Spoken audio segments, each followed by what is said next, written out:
All right. This regular meeting of the Morgantown Utility Board for the month of September will come to order.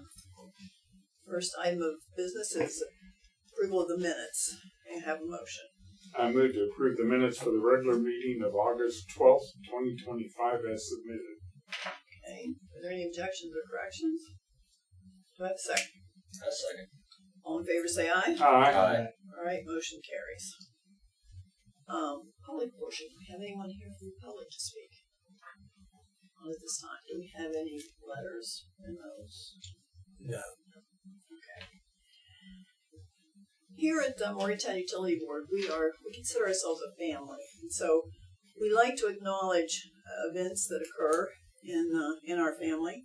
And tonight we have two events to mention, at least two actually. One is a sad occurrence. We do have to report that one of the children of one of our employees has passed away. He was born about 11 months ago, a beautiful child. Unfortunately, faced a lot of obstacles and passed away this week. So Tennyson James Stull is the child, and we would like to recognize his passing with a moment of silence, please.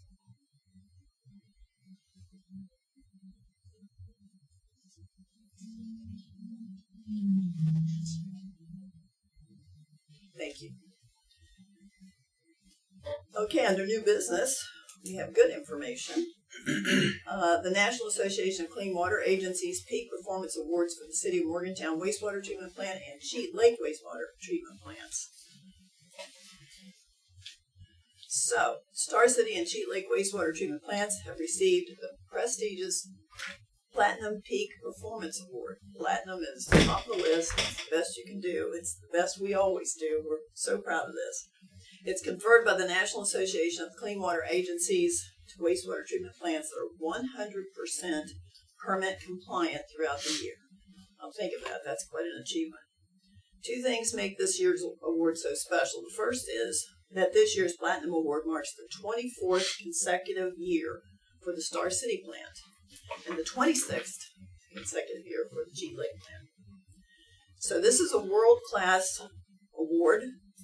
It is highly indicative of our professionalism across the board through the ranks within the organization. It is the top of the community organizations in water treatment plant and public health protection. So these awards place MUB staff in the top 2% performing wastewater treatment plants in the nation, of which we all can be very proud. So this is an extraordinary achievement. It reflects the distinct credit that our wastewater treatment plant staff and the Morgantown Utility Board for the Morgantown area. So can we have the leadership of those two staff, of those two plants come forward? Mike, you can do those. There's introduce this first. Okay. So this is the Peak Performance Award for the Morgantown Utility Board wastewater treatment plant at Star City. Chris Linger is our manager of treatment production. Ernie Utter is our chief operator at the Star City wastewater treatment plant. Congratulations. Thank you. Okay, guys, you know You want to, can we get the whole board in here? the Let's see if we can get the whole board jump in here.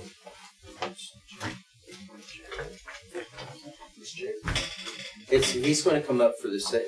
Well, let's go ahead and do Jared as well. That's right. I'm sorry, Jared. Same time. Okay, this is for the Sheet Lake wastewater plant. Okay. Jared stepped out. Okay. Oh. We'll do Jared next. Yeah.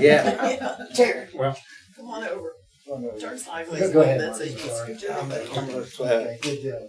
Balance it out. Thank Yeah.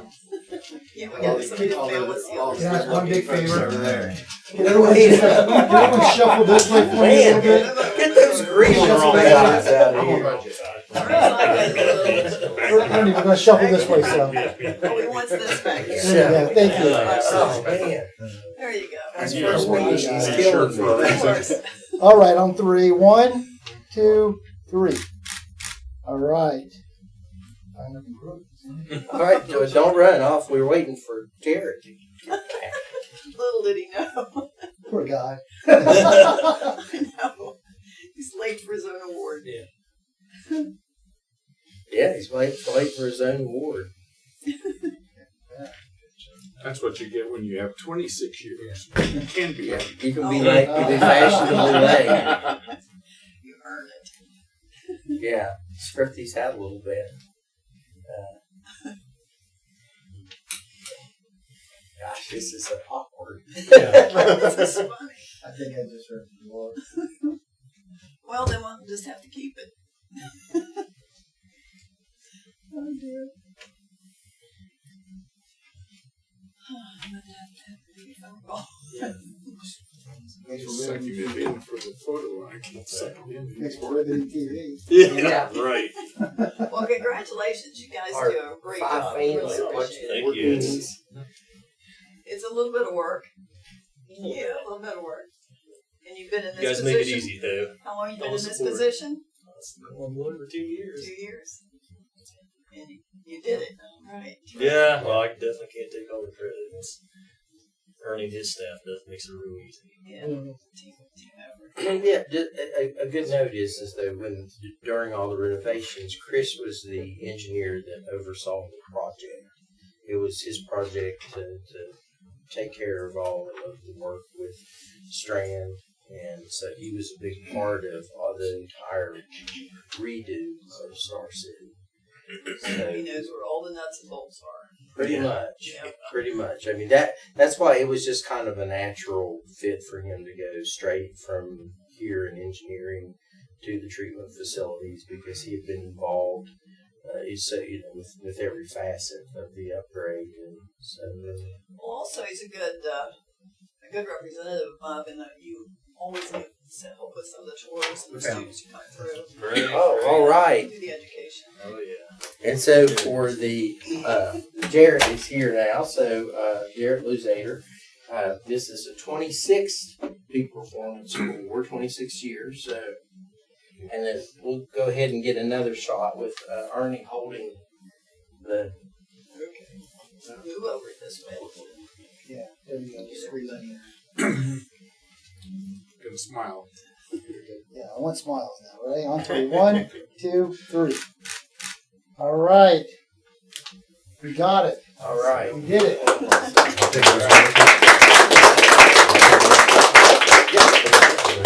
Yeah, I'll take that. That's all right. Gotcha. My assumption is that the 24 is for both 24 and 24 for 24 and 26 are for 2024. Is that correct? 24 years. 26 years. Right, but would that be for What the year calendar 2024 would have been the 26th year and the 24th year? I guess so. Yeah, So that means this entire century, this entire millennium, the organization has been, or both wastewater treatment plants have been platinum level, and that is just a spectacular achievement. I know you guys know the drill. Come on, each year we're getting these photos. That's fantastic. Each year you're in the top 2%, and I'm guessing the top 2% hasn't been the same each of those years. That is just spectacular. We've had the changeover in management at the Star City plant, and you're still up there with that. That is absolutely fantastic. And if someday we fall back to gold, oh no, we're still fantastic. That's just amazing. So congratulations, thank you guys. The operations at our wastewater plants and our water plant are just truly second to none. So congratulations and thank you for all the fantastic work you do. Thank you. And carrying on along those lines, again, at the West Virginia Rural Water Association's 25 conference, 2 Morgantown Utility Board staff walked away with the prestigious West Virginia Operator of the Year award. That includes the chief operator of our water treatment plant and the chief operator of our wastewater treatment plants. It's really a thrill to have at least one person win, but we did it 2 times this year, so it's great. It speaks to the competence of the staff, the leadership of MUB, Mike McNulty, of course, who oversees and cracks the whip on everybody, and the manager of treatment production, Chris Linger. So, the really interesting thing about this is all of these people worked their way up through the organization. They came in, they started slow and low, and now they're at the top of the recognition situation here. So I'm very, very pleased. It's so nice when you spend your career dedicated to an organization, staying there, being professional, and learning and growing, and that we were able to allow you to learn and grow. That doesn't happen a lot either. So very good that we have John Smirka, who's our West Virginia Operator of the Year. 23 years ago, he started as a laborer, and now he's the Chief Operator. And the Operator of the Year, Ernie Utter, who is the wastewater operator, began his career in 2007 as an engineering technician. So, working their way up, here we're very glad, very pleased to acknowledge these achievements as our outstanding operator, West Virginia Operators of the Year. So, congratulations. Can we get one photo with the gentleman and the board? Yes. If you guys would come up and. He's good for He's got a few words.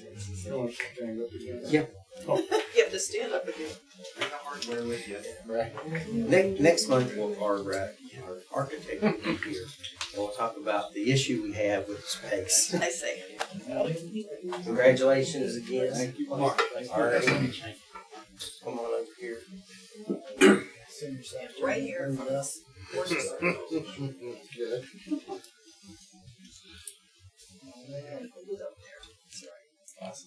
Move on it. All right, on three. 1, 2, 3. All right. You're good. Thank Thanks you. again, Thank you. Harry. Thank you. Congratulations.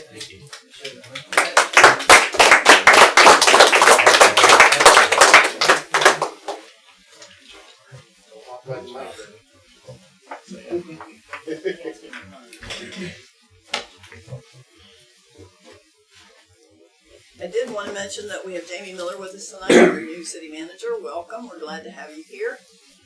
And Mark, this is your first meeting in person. Yes, so welcome. Welcome. Good to have you. Okay, old business. Water treatment distribution planning and funding assistance, task orders. Go, Mike. Okay, so we are now at the stage where we have the draft of the PER for all of the different water treatment plant and distribution and metering projects that we have been discussing for many months now.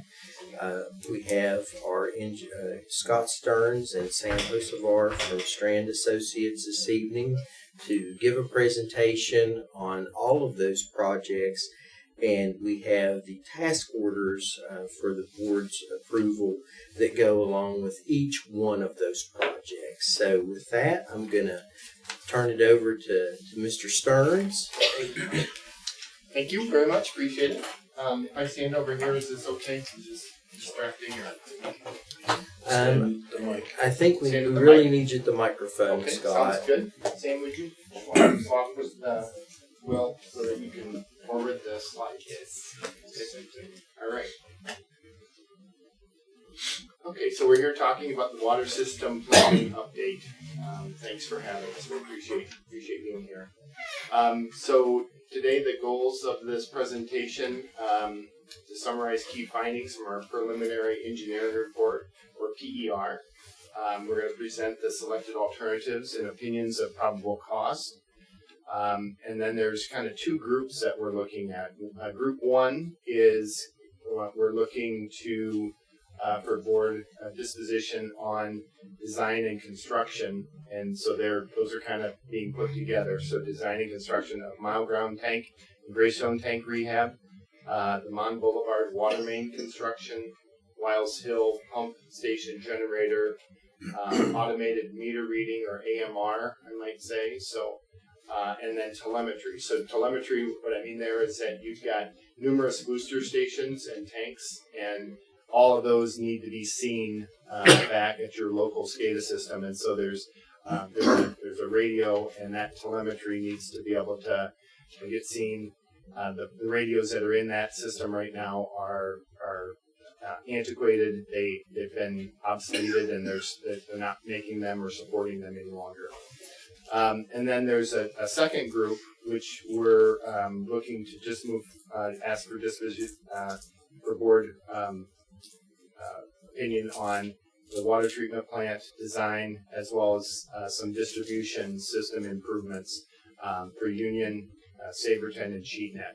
So those are all piping projects. The latter are all piping projects. The water treatment plant, that's all within the fence. So we'll talk about all these a little bit more detailed. So the water system, the water planning provides a comprehensive assessment of MUB's water system. So this is truly a master plan that we went through this effort, and we looked at all of MUB's water assets, and not just what's going on at the treatment plant, and those are identified here. The blue is the water treatment plant, the green are the tanks, orange are pumps and booster stations, and then there's also some active projects that involve piping improvements. So the master planning work culminates in projects to maintain MUB's water system. So the planning activities involved reviewing flows and loads, system-wide water modeling. So there was a water model that was developed, and then that water model was operated for a period of time, and it allowed us to see where there was areas, if you were under peak demand, where you had towers that were diminishing in water level, and customers potentially having less pressure than what would be the goal.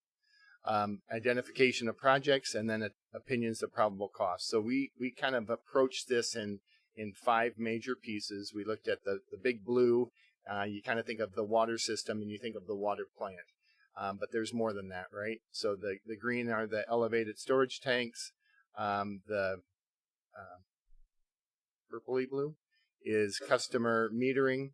The orange is booster station projects, and the purple is water main projects. So those are kind of the major groupings that we looked at and we identified based on our evaluation of the modeling.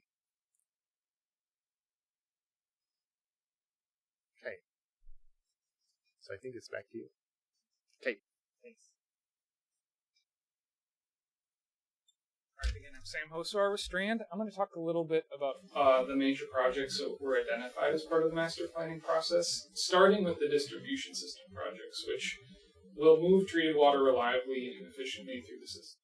And the projects we identified sort of fall in 3 of the buckets: the booster station projects, the water main projects, and the elevated storage tank projects.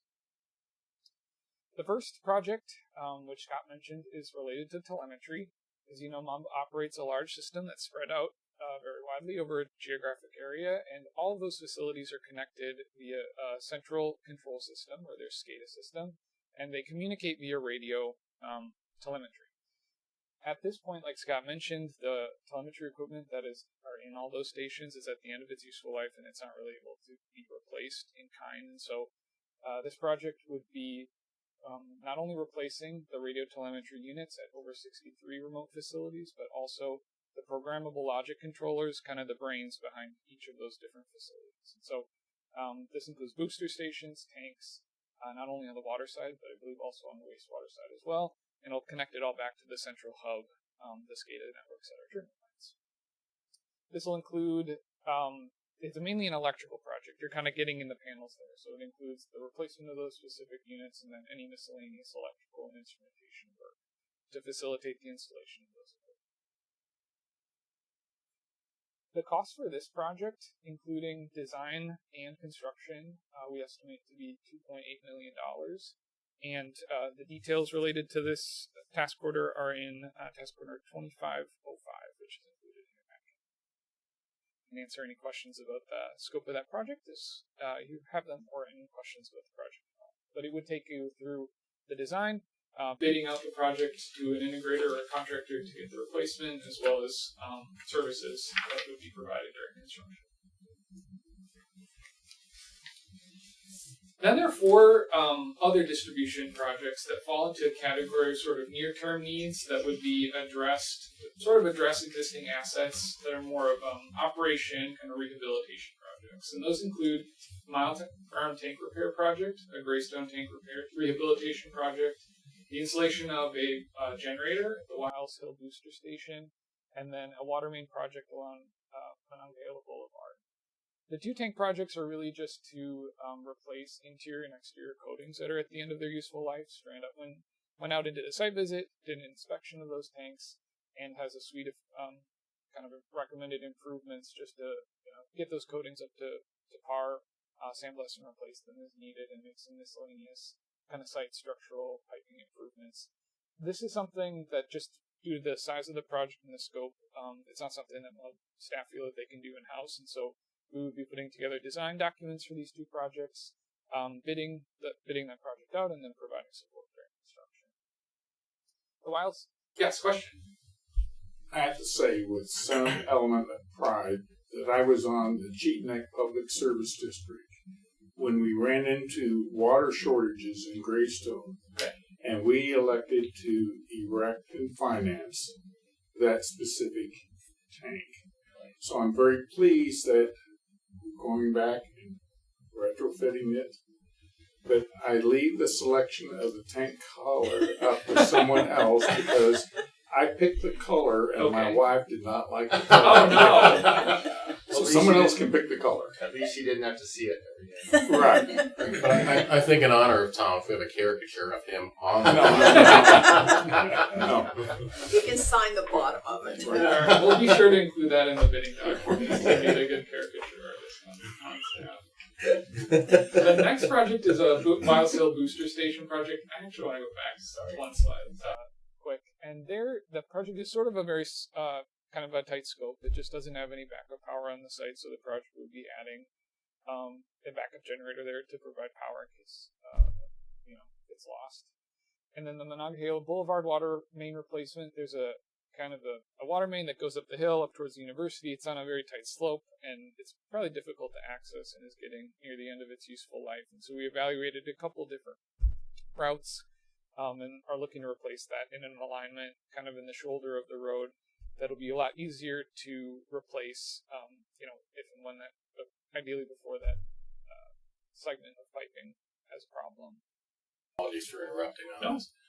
With that airport water tower, I'm sure, given the pattern and what I'm sure was an international orange at some point, that there are some FAA requirements. Yes. Is there anything that could be done as far as messaging, welcome to Morgantown Airport, something like that on the water tower as a kind of a welcome mat to our community as we've seen significant increases in travel in and out of the airport?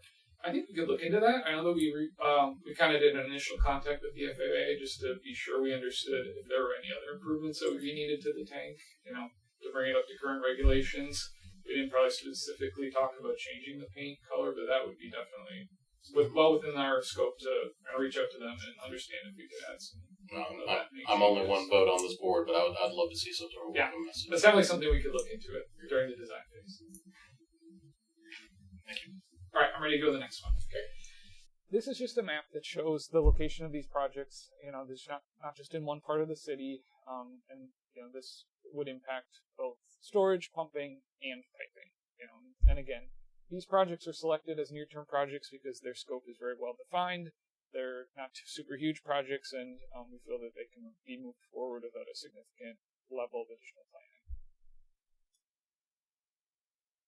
The total cost for the 4 projects for both design and construction is estimated, or opinion probable cost is $6.8 million. And you have 3 different task orders that will cover these services. The tank painting is combined into one project in task order 2504. The generator project is 2506, and then the water main replacement is 2503. And all 3 of those task orders would cover design, bidding, and construction services.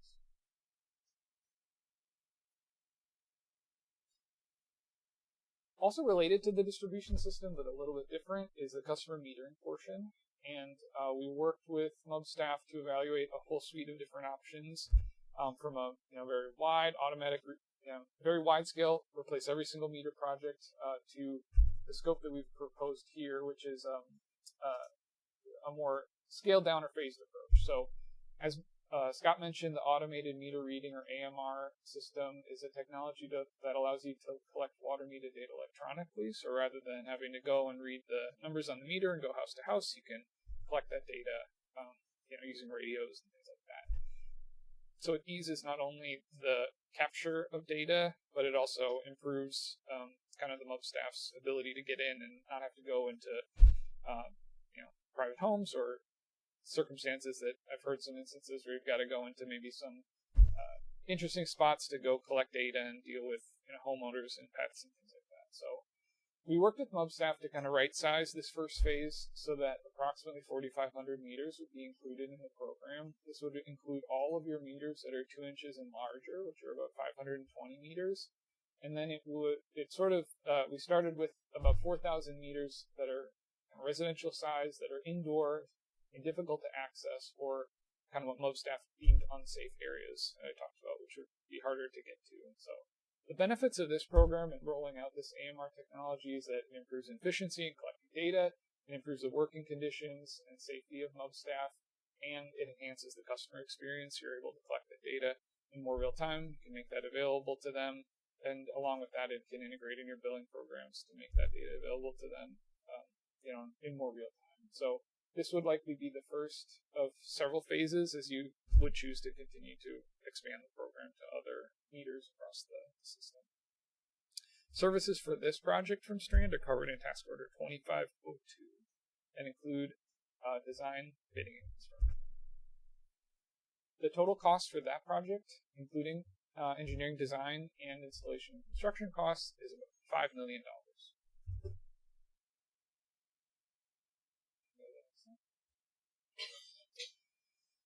The next set of projects will move outside of the distribution system and back to the water treatment plant, and design of water treatment plant improvements would address capacity and condition concerns. And many of you have been in meetings where we've provided some incremental updates on the progress here, and so I'll kind of hit the high points. I'd be happy to evaluate, or go into detail and elaborate, is probably the better word, on some of the treatment plant items. But on the next slide here, you'll see a map of the existing water treatment plant facilities, and I've color-coded them based on kind of when they were first installed. The newest facilities are highlighted in blue. The last major project at the plant was done in 2010, and that had the membrane building, some clear wells, an intermediate pump station, and then there were other facilities, sedimentation basin, flocculation basin improvements highlighted in green that were kind of major renovations that were included in that project. Some of the other facilities that were already on the site had minor modifications. That's sort of the dark blue shading, including filters that are in the filter building, chemical feed equipment in the chemical building, and some backwash holding basins. And you'll see there are only 1 or 2 items that are highlighted in orange, and those facilities have not been upgraded at all, or weren't upgraded in 2010. And now the major concern or reason we started a lot of this planning is the river water and high service pump station, which is at the top of the screen there, right on the bank of the river, is that it's over 50 years old, and the pumping equipment there is reaching the end of its useful life. And in addition, it's just a very tight, difficult to work in building, and so for not only reliability factors, but also for improvements and maintaining that equipment in the long term, we evaluated several different options to replace that station. That station is responsible for pumping all of the water out of the water treatment plant and into the distribution system, so it's one of the most critical pieces of infrastructure on the site. In addition, as we got into the planning stage, we identified a lot of other smaller projects that were needed. It's 2025, it's 15 years since the last major upgrade, and so there's a couple housekeeping projects, not a lot of major evaluations, but just a list of items that needed to be replaced and brought up to today's standards as you've been running the plant 24/7 for 15 years. So the next slide here, we'll talk about kind of the summary of the major findings from our planning effort. The four at the top are what I would kind of consider the major improvements, and those are highlighted in purple on the map. This would be a brand new high service pump station on the kind of what we call the Dinsmore site, right north of the existing property. Scott's got his hand pointed there. That site was acquired, and part of this planning process was to understand, okay, what value could that bring to the water treatment plant, both today and then long term, as we would expect that there may be other treatment needs in the future. And so, if we get into the planning document, you'll see not only designated uses for a new high service pump station and a new chlorine system, which is kind of circle C on the map, but also there's plenty of space there for future treatment activities as they would be needed. The other two major upgrades would be a lot of improvements to the chemical feed systems in the existing chemical building and upgrades to the administration facilities, both to enhance access to the public and any educational groups that may be visiting, as well as for the staff in their lab, operating space, restrooms, kind of bring it into ADA compliance, at least the small kind of public-facing portion of that building. The other items on the list are more rehabilitation and replacement. I don't necessarily need to go through that list, but it includes process equipment, valves, and as well as electronic equipment, variable frequency drives, also SCADA improvements and site security things there. So this project, the next slide. Yeah, so this project I think has a lot of good benefits. This is by far the largest project that we would talk about today, and it enhances at least the reliability, safety, and enhances the facility. We're going to renovate a 50-year-old pumping station, address concerns, across the facility with aging equipment and infrastructure. We're going to improve safety. Right now you have a chlorine gas system, and that's located in the basement of the building that also houses the administrative, and lab spaces and chemical feed equipment. And really, that design is not the way that you would design a chlorine gas facility now. So that new building would be moving that into a completely separate building with new safety equipment that meets all the current standards, and really just brings that into today's world. And then finally, the facility enhancement will improve the working conditions and public accessibility with improvements to the administration and lab space. It will be kind of a small footprint kind of addition up to the front, but it'll make a big impact. So the total cost of this project, at this point, we feel like we've got a good handle on the design, and so today we're ready to move forward with the design. We've got our engineering services and task order 2507 that would detail what that would be. This will be the largest project probably that we're talking about today, so the design cost is $2.15 million, and we'd like to get a little bit further into the design process and planning and solidify the cost for this project, and bring that back to the board in the future. Then the final group of projects are distribution system focused again. We're sort of circling back, but these are to address bottlenecks and things that we found in the system when we did the hydraulic modeling. There's 4 separate projects that we've identified, and the idea here is to add some infrastructure to sort of keep water moving through the system more efficiently, either by bypassing bottlenecks that exist or bolstering the existing infrastructure with some new pumps. At the same time, we may be taking 1 or 2 existing booster stations that are at the end of their useful life or sort of undersized offline. So there are 2 main areas that we're talking about. The Union booster station, we'd be adding a second station and associated water main. We presented those as 2 separate projects from a design phase because they're kind of different beasts in our world. One's designing something on one site and the other one is a linear project. So we've provided 2 task orders for that, 2508 and 2509. And then improvements to the Saberton booster station, again, to replace the existing station and increase, kind of remove a bottleneck. And then there's a small water main project, or a smaller project, that would connect the Union District and Cheat Neck areas. And that would just be a 12-inch water main extension to address a bottleneck identified during our modeling. So the Saberton project, our strand scope is outlined in task order 2510, and Cheat Neck is 2511. Similar to the treatment plant, the next slide will cover the summary of the cost. This slide shows the location of those projects. So, primarily focused, you'll see not kind of in the downtown corridor, but pushing that water from the treatment plant out to those customers that are further away. The next slide was what I was thinking about. Similar to the water treatment plant, we think that there's a little bit more work to come to put together a good final opinion of cost for this project, but we have enough information to move forward with the design. And so the combined total of the task orders that you have for these projects is $1.1 million, and we would expect during the preliminary design phase to come back and share some updates on costs for those projects with you as well. So with that, Scott's going to talk a little bit about a summary and then how we plan to Okay. All right. Well, thank you, Sam. You could. Oh my goodness. Okay, so the summary of costs here. This shows a table that has the project scope and the allocated cost and funding request phase 1. So the first project, telemetry, and it's a little confusing, I think, as I'm reading it here. It's in all engineering services and the construction costs. So it's kind of all in costs for the first 3 projects. So telemetry is about a $2.8 million total all in board project cost.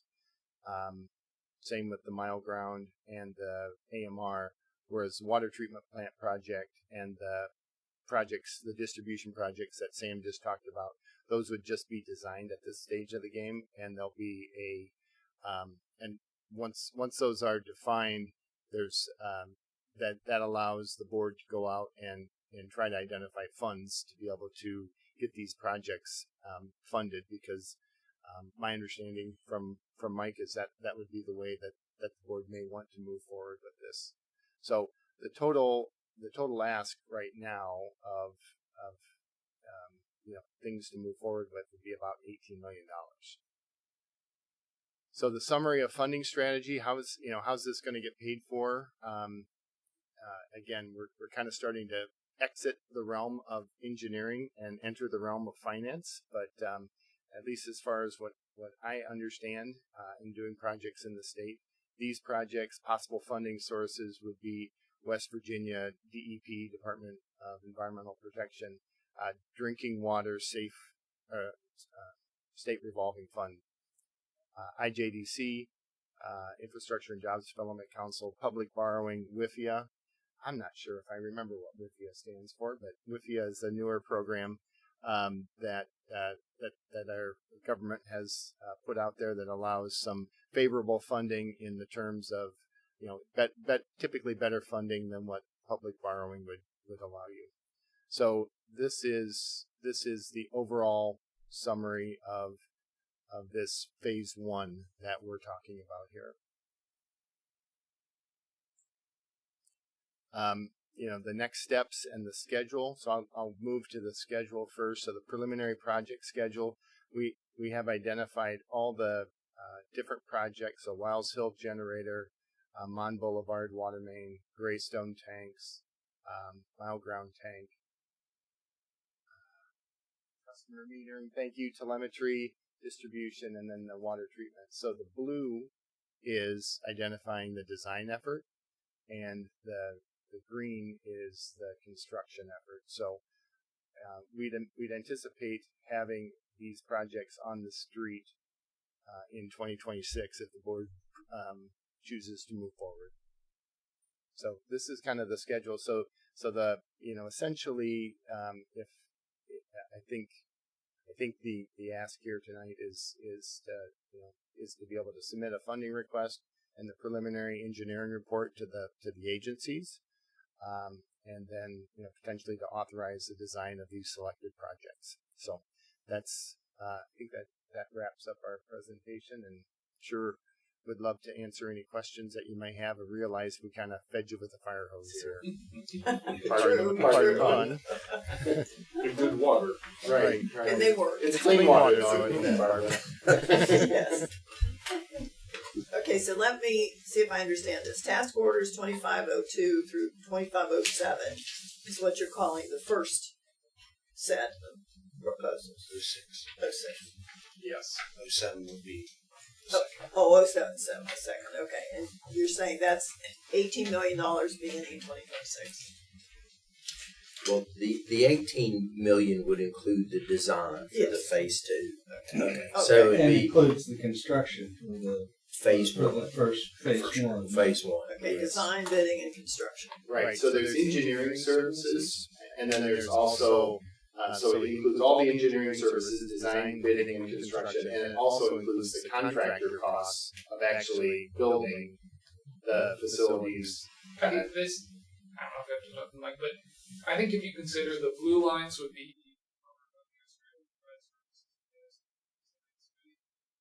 Strand support and would be covered by the cost and proposals that you have in front of you. If to get to the 18 million, you would then bid out those projects, and anything that's in green would get constructed. And then really, there's only two groups. There's the second group of distribution projects, which are the 4 Uni Booster, Saberton, Sheet Neck projects, and the treatment plant. That the costs that we presented today don't include construction of those projects. That's okay. Thank you. And we did it that way because that's the way that we're going to ask for funding. Okay, that makes sense. I just wanted to be sure I had moved right. But with the phase one projects, funding has not been identified, right? Correct. We have not submitted any applications for funding at this So- time. So that's what I was going to ask. What's the breakdown of the design funding that we would be being asked to authorize in terms of task orders 2502 to 2506? Just that design funding. That would then for the phase one projects serve to support the requests for construction funding for those. Scott, I believe that just the planning and the engineering without we do have the construction phase in the contracts as well. We have to do some math here. And this is all at this point just an estimate until we actually do bid out and know what the final costs are. Right. But this would put us on the path to seeking funding. Exactly. Yep. The design is at 4.33 million, and Scott, help me with the construction services just a moment. Yeah, it would be.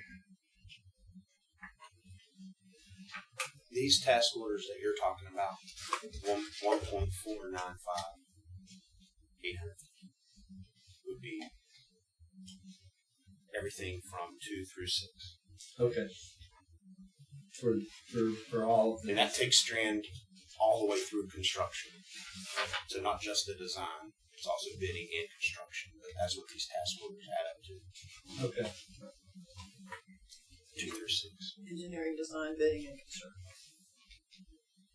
Yeah, and I think the design was. So we would anticipate having funding in hand before we get to all of this 1.5. You know what I mean? But we're going to start the design for those few, as soon as we can, as we look for funding. Gotcha. Yeah, and We do have the preliminary engineering report from Strand, so it's finished, other than a final review from us and any comments, and then it will be ready to submit to the funding agencies very soon. So that'll happen pretty quick. okay. Funding might not happen very quick, but the submission will. Yeah. So just to recap a moment. So with this project, we've also been discussing some upgrades to our facility here at our campus, and so we have Omni scheduled for the next board meeting in October to come and present, and they will be discussing the costs as well. And so as recognizing the cost of borrowing, if the board would choose to move forward, we would incorporate that project with all of these other projects as well, and then look at it as one total funding package. Because some of the funding will be, or some of the costs, because we'll have to develop rates to support the revenue bonds. And of course, obviously, all of that has to be approved by the Morgantown City Council. And we would incorporate all the projects together. Some of this project, like the telemetry, part of that will be for the wastewater system as well. And so the wastewater system would have to support that share of the bond. And excuse me, maybe I'm just being a little dense here, but I thought we were being asked to approve task orders to support design. Yes, we are asking the board to approve those this evening. And that totals 4.3 million or 1.5 million. That is of the 4.3, and I was asking Sam to help me on the 5 contracts with the construction services. Sam, 788, but the construction, there would be no obligation for the board to move forward with construction That's what I was until construction happened. Driving at. Yeah. Driving at what we're being specifically asked to authorize spending. Right. We do have the construction services in those phase 1 contracts, just so we wouldn't have to come back and have another round of contracts for approval. That since it was all in the phase 1. And if it helps, I think the way that the task orders are structured, the engineering services are broken down in different phases, and so there's a cost for design and a cost for construction, so you can see the breakdown in each of those documents. We should include that, not in the read-ahead, but in the contracts. Yes. Yeah. We don't have that. Oh, wait.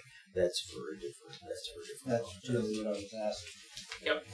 So essentially, we Right. take them through the design phase. If and when it moves to construction, Yeah, we'd be able to start the next phase, but it's not one big pot of money. It's two separate components of our service. Yeah, exactly.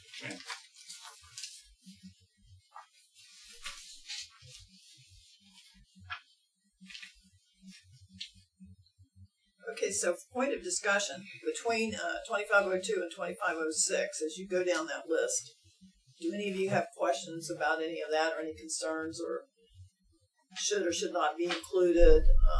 Need any more information? Because you're going to be asked to approve these, and so you need to be informed and comfortable.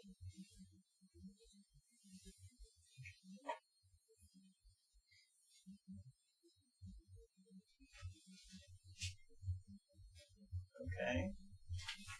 So what percentage of the meters would be getting replaced? I know every one of them over the 2 inches, they're talking about 4,000. For the smaller ones, what's that the overall makeup of? I believe it's between 40 and 50% of the meters would be getting replaced. And that task order 2502 with the lump sum. No, of I It's don't about think that. 15%. About 15%. Yeah, I'm sorry. I'm sorry. Yeah, we have about 33,000. Okay. I'm sorry. Maybe it's closer to 12%. So we'd be talking significantly more than the 380 then if we were looking at all of But them. it's phased in. Yes. Yes. But there should be both efficiencies and enhanced accuracy, which provide benefits to And safety. I think we believe safety as well, as far as not requiring folks to go into places that maybe are a little in. Well, my question wasn't about the ones that we're doing; it's about more of the ones that we aren't. So, Chip, we've talked previously about when and if we do this upgrade system-wide, that could probably get us to a point where we could do monthly instead of bi-monthly billing processes, things like that. We could. Once we identified, we had our staff go out and look, especially the ones that are unsafe. There's a lot of meters that are outside that are still unsafe to get on blind turns behind fences where there's dogs and stuff. There are a lot of unsafe places. Just going in my basement was unsafe. Yeah. So there is quite a few. Most of them are inside meters, but they're also the ones that are outside that we would as I would say. Not to mention how many times you have to estimate because you can't get to it. Right. so that corrections. What other efficiencies would we get if we did lock stock the whole lot and replaced those meters? Would that be something that would free up time and finance, or as we're Well, what it would do, it does free up. We do, even though the meter readers are very good at their job, they're still we're not able to get reads, and so we have to run a truck and another guy out to get a reading within 2 days. To go get another read, we have to contact somebody that was at that house because we couldn't get in. We have door tags right now, and then they have to call and we go back out. There's a lot of two and three trips we do right now. We're not receiving a meter. right? Well, my question is system wide. Mm-hmm. Say we, instead of just doing the 2 inches and over, and then the dangerous, hard to reach, whatever, Right. everything, so that would it be something that creates an efficiency within the organization if we replace them all at the same time, or is it something that is better at this point for us to phase in? I think it's better for us to phase in because it's going to be a learning curve for our staff, our guys out in the field. We're going to spend a lot of time setting these meters. And we get all at one time. We're going to hire this out, but at the same time, we have to train our employees. I think it's a good way to But it seems to me, phase it. yeah, it would be easy to, once we have this system in place, to require all new meters that are installed to be readable through telemetry. And we have discussed that because right now we go out for bids for every time we purchase meters, and we have to get the three different companies. But if we pick a company that we go with the AMR, then we save time on bids. Plus, we know we get the same quality meter each time, and then we can set those meters. Okay, now we have task orders 2508 through 2511. Any questions on those? Any additional information needed? Anything to exclude?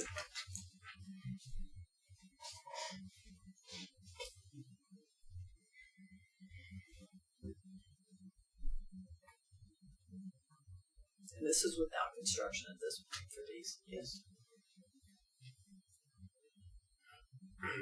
Hearing no questions, I'd move to enter into task order numbers 25, 2, 3, 4, 5, 6, 7, 8, 9, 10, and 11 with Strand Associates, and to authorize the general manager to execute the same with a copy thereof to be included in the minutes of this meeting. Okay, is there a second? I second. Any further discussion? All in favor say aye. Aye. Those opposed? Okay, motion carries. Thank you. Thank you. Thank you very much. Gentlemen, thank you for coming down. Oh, you're this welcome. evening. My pleasure. Yes, thank you.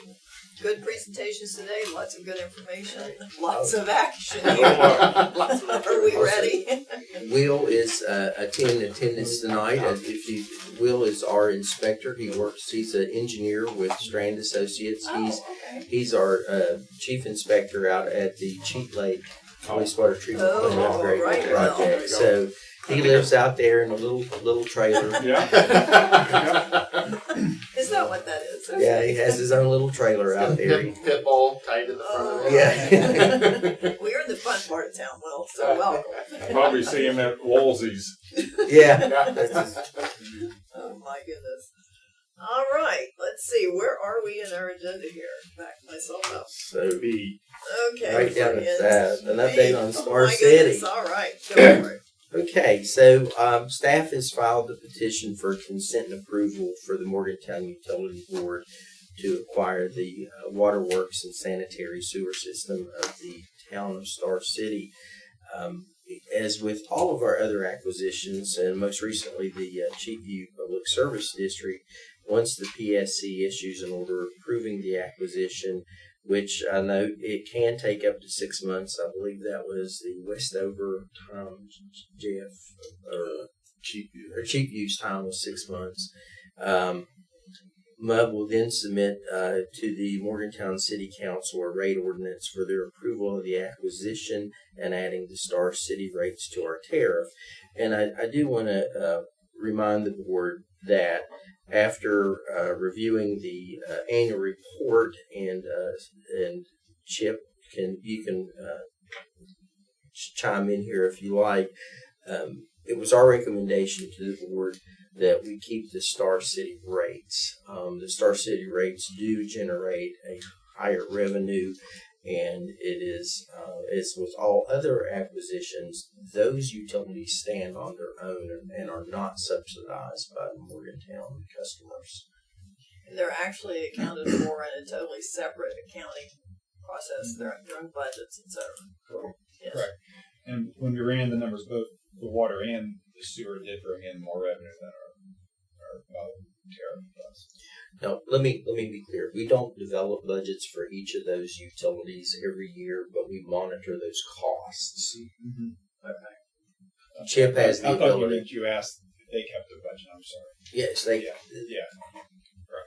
I just want to make sure there was no misunderstanding that we're not developing budgets, but we're monitoring those costs. Yeah, we'll keep the accounts set up like we did for Cheat View for a whole year to monitor all the accounts coming in, the revenues and the expenses going out. We'll keep track of that. Now, I know we have not, as I recall, we've not gone to city council and sat and had a discussion. They're aware of this. They've gotten the information. They will be asked to approve the rates, but we do need to have a meeting to go through the process and explain everything, ask for questions and get some answers, and so everybody understands what's happening and how that will work. Would that be at the committee of the whole? We'll work that out with the city council. Mark can take that information and get back to us. Will do. Okay. City of Westover.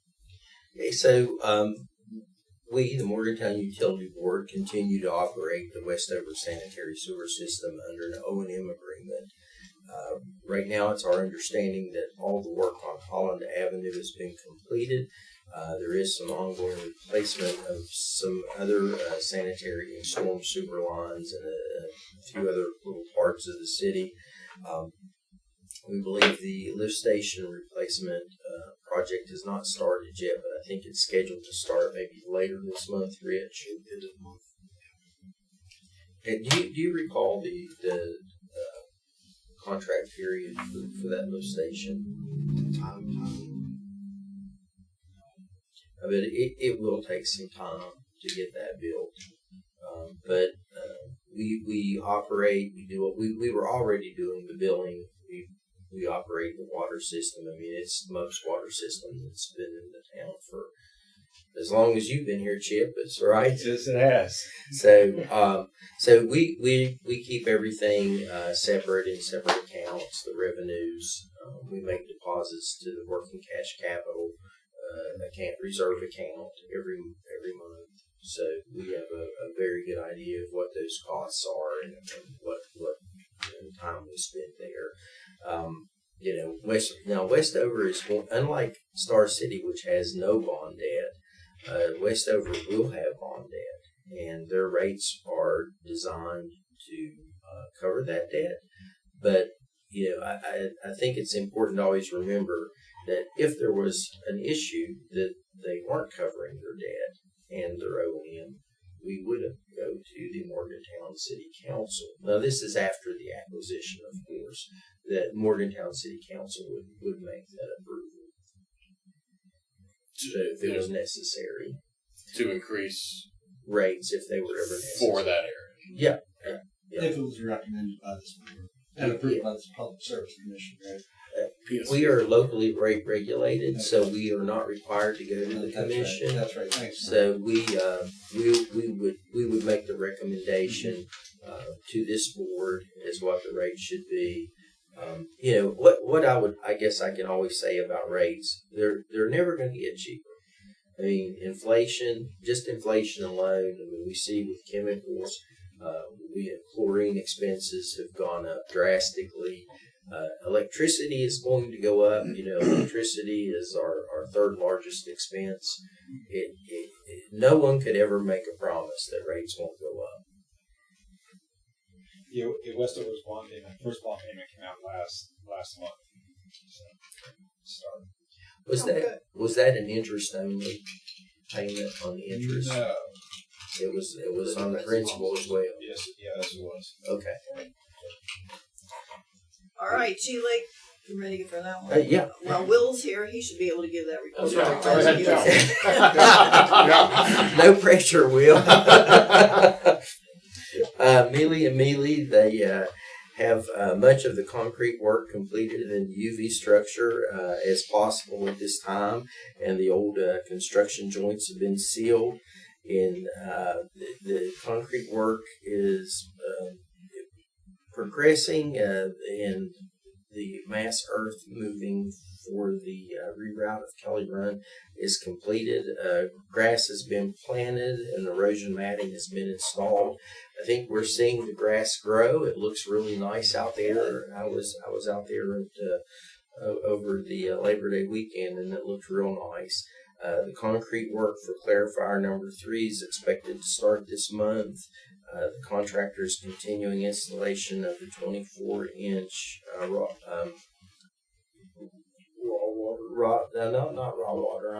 the return waste line from the existing headworks to the new headworks, and the underground concrete encased duct banks are expected to begin this month.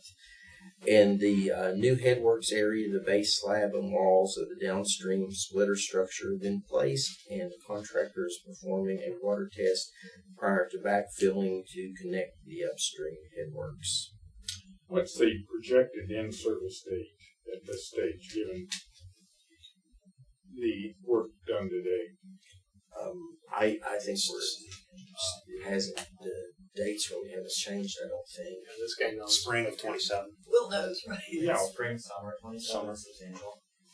And then summer, fall for final completion. 2027?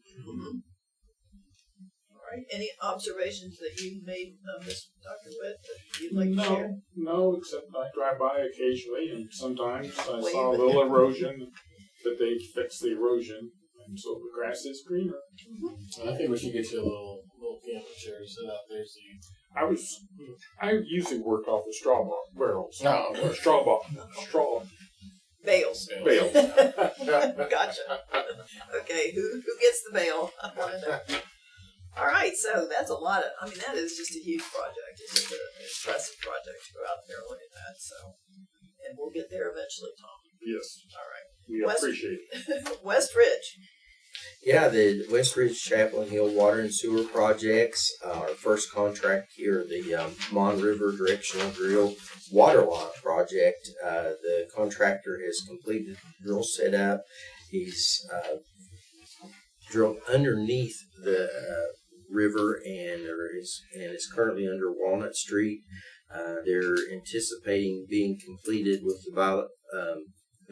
Should be completed with the pilot hole now. Yeah, they did. They came out Actually. in Walnut Street right where they were supposed to, and Good. they've started the That helped.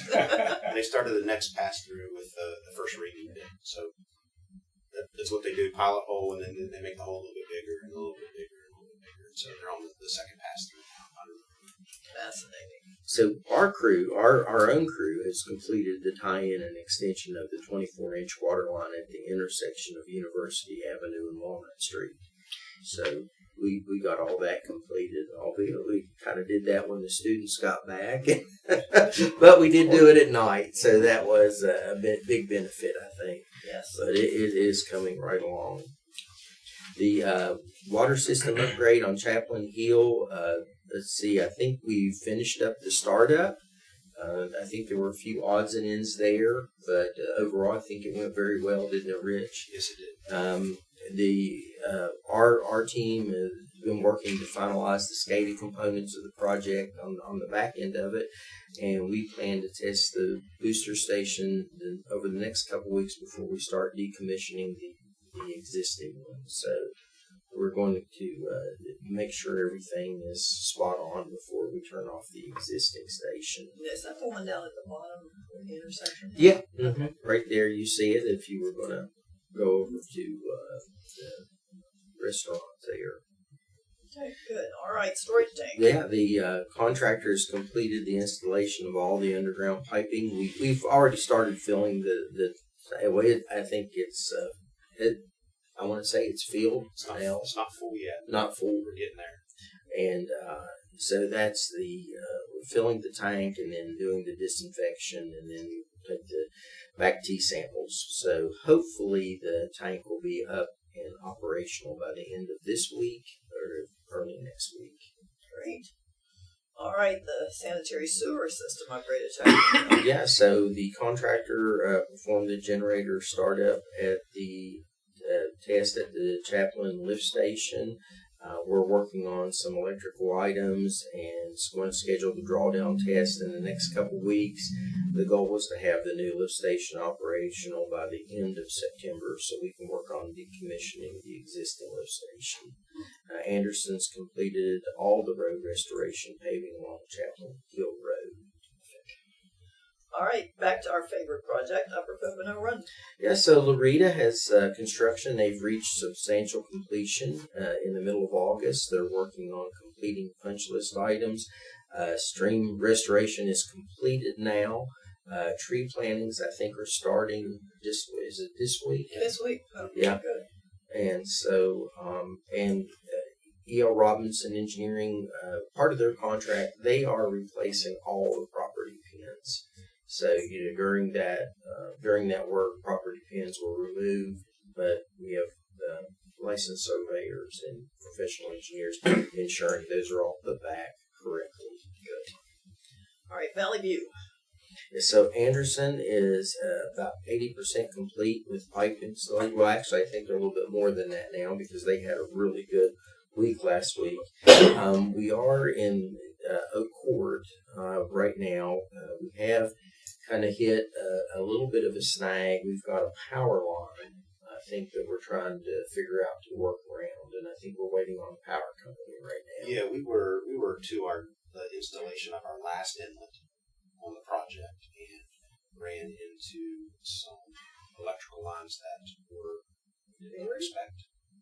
And so our contractor's been in touch with First Energy, and we're hoping that we can get that resolved quickly because we're kind of at a standstill with finishing that little section that we need to finish until they get that moving or something figured out. Why you guys didn't have a bad interaction with that power line? It was in conduit, and so we had exposed the conduit, but we just didn't know what it was. And now we know. We did, but we called and we got it opened up a little bit to see what it was. It was electrical cables. So did it show up on the locates? The location, just not the depth. No. Okay. So that's where we're in the problem. So it's located correctly. This was not Right. Yeah. Right. And that makes you feel better. But when they were digging down, they found this white pipe instead of like your typical gray conduit. Yeah. So and our pipe is so big that it's not. I mean, it's not like a water line where we can maneuver around it. It's in the way. Did a similar thing happen in Lower Pond? Yes. So on this job, it has happened a few times. Coming up through CCS, you encounter some things you didn't expect, and you gotta work around those. This one's a little bit more difficult because there's not a whole lot of room. And so, but we'll get it straightened out. We're just kind of at a standstill right now and trying to finish this. Okay. we can see the finish line. just can't get there. Can't get there. All right, office expansion. I think you mentioned that. Yeah, but I go did. ahead. I'll just mention again, Omni, they have submitted plan sheets, and we are looking at those. But we did have our first meeting with Omni and some of their subs today. There's some additional work they're having to look at here on the other side of the building. There's some concerns about the embankment and whether or not they may have to move that addition more forward into the parking lot if it's going to be possible. That's this side. Yes, Okay. yes. And so I think there's some more evaluation that they're going to have to do there. Yeah, I think there's some concern that it may be, we may have to do something that's very costly. That's been Because there's a steep slope there, and whether it's moving it out, like Mike said, or they mentioned retaining structure, which I mean, you start to you start to talk about some additional costs there. So we're kind of, they wanted us to wait and give them a chance to look at it again and come back to us, because that's what we're waiting on, is what kind of options they give us. Now, this current plan doesn't have a second floor. Right. Because you took that out. Would that be an alternative at that end to put on the second floor to mitigate the That's why it was taking there part to of the begin parking? with. It could be. I think so. It may be back on the table. Right. We just have to wait and see Right. what their structural folks say and the concern on that embankment. So hopefully, and I think he should have everything resolved by the board meeting in October, because I believe that's the 12th. It's the same day, 14th, October 14th. So I think they should probably have that resolved by then. Okay, Whispering Oak. Yeah, so Anderson, there's on site. They're continuing to install the sanitary sewer. As of that, the writing of the read ahead, they had 1,683 feet of 8-inch pipe and 9 manholes and 14 single sanitary sewer services and 5 double sanitary sewer services installed. Okay, Morgan's Run. So Morgan's Run, Mark, I'll just elaborate just a little bit more on this particular project. So the Morgan's Run, the citizens approached MUB about extending water service into their area because they are on wells and they have bad water, and if they have water at all, and we've kind of been luckier this year. I think they haven't had too many shortages that we're aware of, but they can experience that. But the water isn't good. It's iron manganese.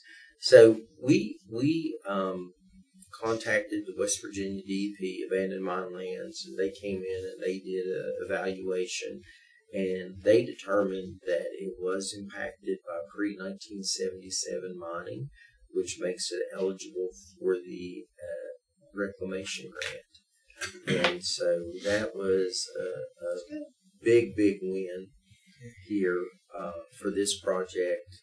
So we had submitted an application to IJDC. Now we've resubmitted it with now that we have an idea of what the grant would pay. And so all of that has been done, and it's down at the West Virginia IJDC. We have applied for a West Virginia Water Development Authority Economic Enhancement Grant of $500,000,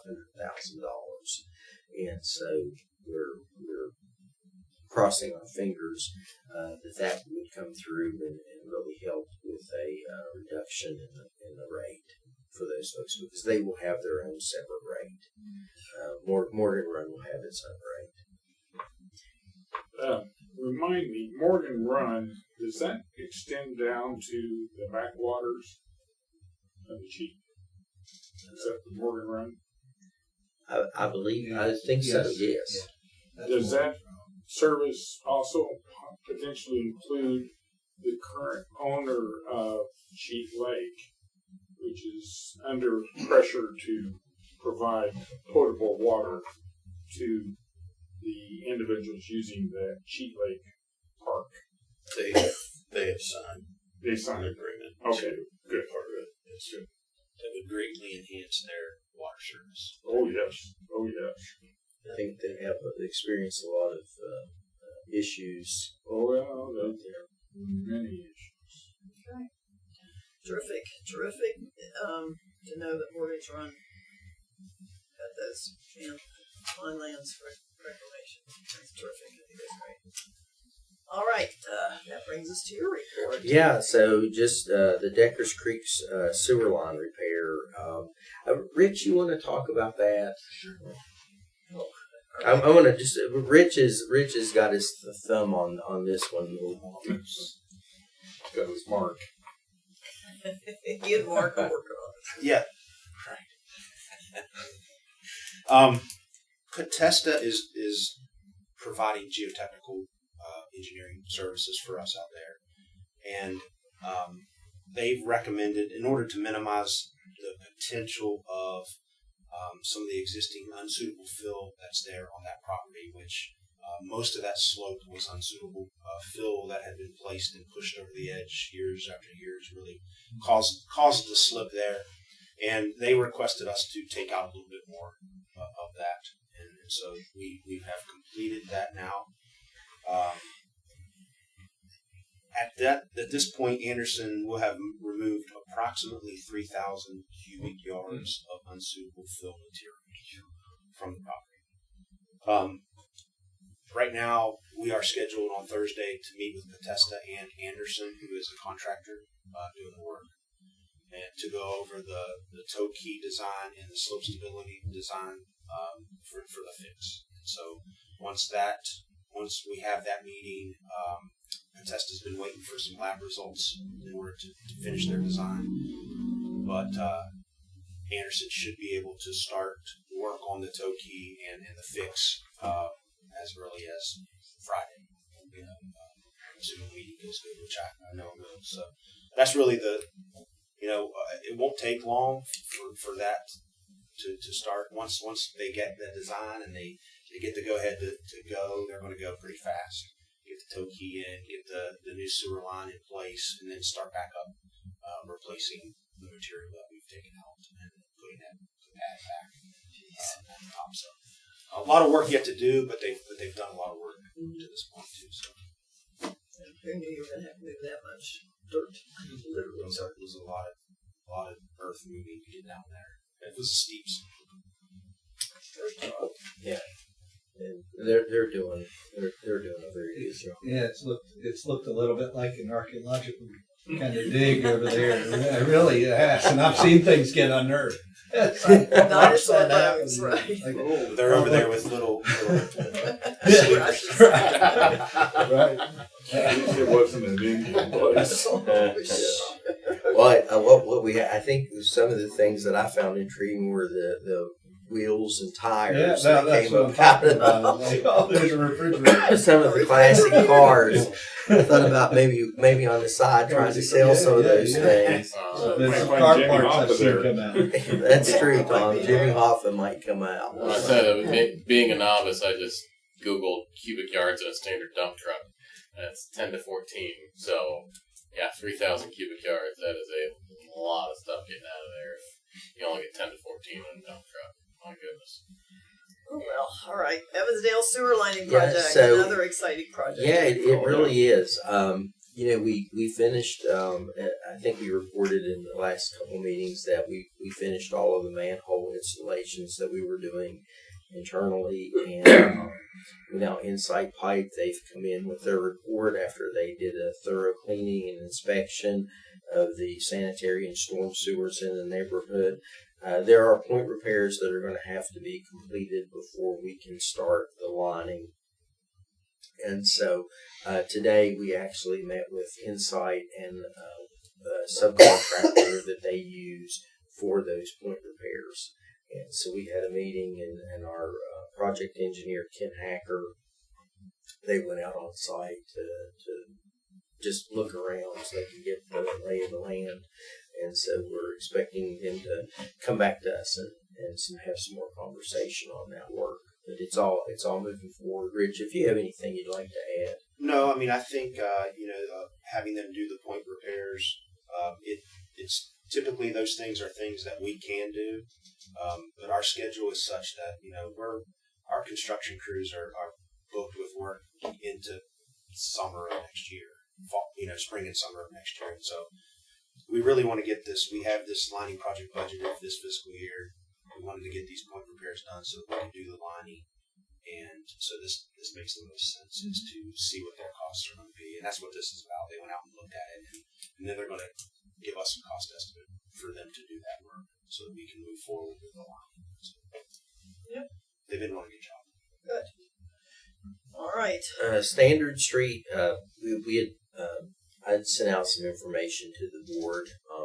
This was something we wanted to look at, some of the lines there after we had some of these recent storm events, and we had hoped to look at about 11,000 feet of the sanitary sewer, but they were not able to get that number for us. I think they're over 3,000 feet at this point in time, but I believe they're just about to wrap that up. I think they have another week left, and they're going to bring in a second crew to see if they can get us further along and try to get as much done as they can. That's this cleaning anything sediment roots and trying to make sure that system is as clean as we can get it over there. Have we had any problems with quote fat blocks? What are they called? Fatbergs. Fatbergs. Not that I've heard about, Rich, unless you've heard something. I haven't heard anything about fat, any fats or oils, grease or anything. Mostly just sediment. We found a few things. They found a manhole that had some asphalt. Apparently, it appears that when the last time the street was paved, that the ring and lid was not full in asphalt dumped in a manhole, and I think that had to get cleaned out, and just things like that. Little housekeeping. All right, Lower Pocono Okay, Road. Lower Pocono. So we're finishing up Upper Pocono now. We're talking about Lower Pocono. We held the 5G process. We selected Thrasher Engineering to provide engineering services for the project. We held a scoping meeting, so we wanted to find what the work would be, what work they would do, the goals of this project. And I think we're waiting for Thrasher now to provide us with the task order agreement to review and then come back to the board for approval. But that system, it's in bad shape, and we need to address it. Okay, so we're on top of it, but we have procedures we do have to follow. All right. Now we're at board member discussions or issues, comments. Your turn. Anybody? I have a question.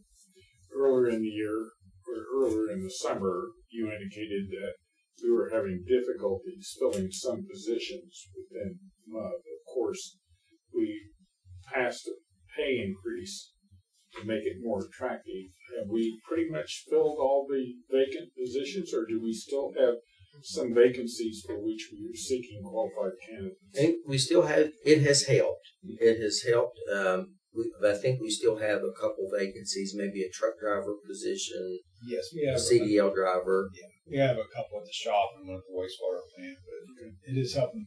I think it's helping tremendously. Our retention, the people seem very happy, and they're not looking elsewhere as of right now. It feels like. And the transition to the new medical was seamless. Yes, yeah, it's worked out wonderfully. I did not have this in the general manager's report, but I would like to ask Chip to talk about a new feature we're rolling out for employees right now to make it easier to. Yeah, we are rolling out integrity data, and that's a payroll software that ties into our Great Plains, our accounting software here. So we're rolling that out, and we've had a lot of employees sign up so far, and it is so employees can look at their pay stubs online, and you can fill out a new W-4 or look at your history, fill out your direct deposit. We've made a big leap, because right now anybody wants to make a change, they have to come over and see our HR director. And also, if they want to see something, if you get a mortgage or something, they always have to come over to see her. So now they're able to download what they need online. So hopefully, because right now, every 2 weeks we have to hand out their pay stubs. They're not checks, but they're pay stubs. You do ACHs into their accounts. But this is a big step for us. People seem to like that. And so we're excited to roll that out. So we're shooting for November 1st to have everybody online, and we can stop the pay or handout of checks and all that. So they have their own file, they have access to it, they can add and take out and change data, that kind of thing. Yes, and when they do that, our HR director, she gets an email, and then she just has to authorize it, and it goes right into our system automatically. So there's no fat finger into what they want. Their routing numbers and account numbers, it just flows right in. So Good. coming of age here. This is great. We've needed this. Well, getting older takes a while. Yeah. Ideally. If you're lucky. Ideally, yeah. If you're lucky. Whew.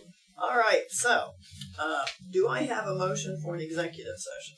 I move to convene an executive session of the Board of Directors under the provisions of the West Virginia Code Sections 6-9A-4, paragraphs 9 and 12, to discuss advanced construction planning as well as other confidential matters which are exempt from disclosure on under the West Virginia Freedom of Information Act, and further to move to adjourn the meeting upon conclusion of the executive session. Okay, all in favor? Second. All right, second. All in favor? Aye. Okay, we'll take a 5-minute break and we'll reconvene. It's